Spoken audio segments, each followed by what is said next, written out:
আসসালামু আলাইকুম দর্শক, আমি সাইফুল নিউজ 68 আপনাদের সকলকে আমন্ত্রণ। রাশেদ খান গণ অধিকার পরিষদে ফিরলে স্বাগত জানানো হবে। নুরুল হক নূর গণ অধিকার পরিষদ থেকে পদত্যাগ করে বিএনপিতে যোগ দেওয়া রাশেদ খান পুনরায় দলে ফিরতে চাইলে তাকে স্বাগত জানানো হবে বলে জানিয়েছে সংগঠনটির সভাপতি ও প্রবাসী কল্যাণ ও বৈদেশিক কর্মসংস্থান মন্ত্রণালয়ের প্রতিমন্ত্রী নুরুল হক নূর। সম্প্রতি একটি বেসরকারি টেলিভিশনের টক শোতে দেওয়া সাক্ষাৎকারে তিনি কথা বলেন। নুরুল হক নূর বলেন যে রাশেদ খান যদি গণ অধিকার পরিষদে আসতে চায় তাহলে আমরা ওয়েলকাম করব, কারণ রাশেদ খান আজকে যে জায়গায় এসেছে তার পিছনে গণ অধিকার পরিষদের অনেক শ্রম রয়েছে।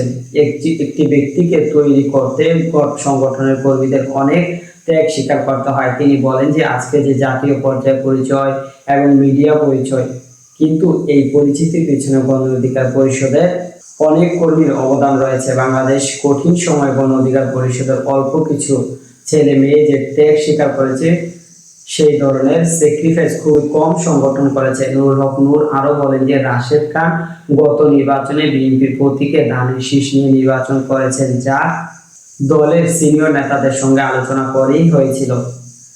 সেই সময় বিএনপির সঙ্গে জোটের সমীকরণ বিবেচনায় তাকে এই প্রতীকে নির্বাচন করার সিদ্ধান্ত নেওয়া হয়। তিনি বলেন যে রাশেদ খান ধানের শীষ নিয়ে নির্বাচন করায় দলীয় নিয়ম অনুযায়ী তাকে বিএনপির সদস্যপদ নিয়ে নির্বাচন করতে হয়েছিল।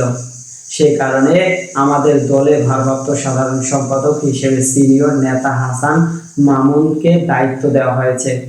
দর্শক, সাবস্ক্রাইব করবেন, লাইক করবেন, শেয়ার করবেন, কমেন্ট করতে ভুলবেন না।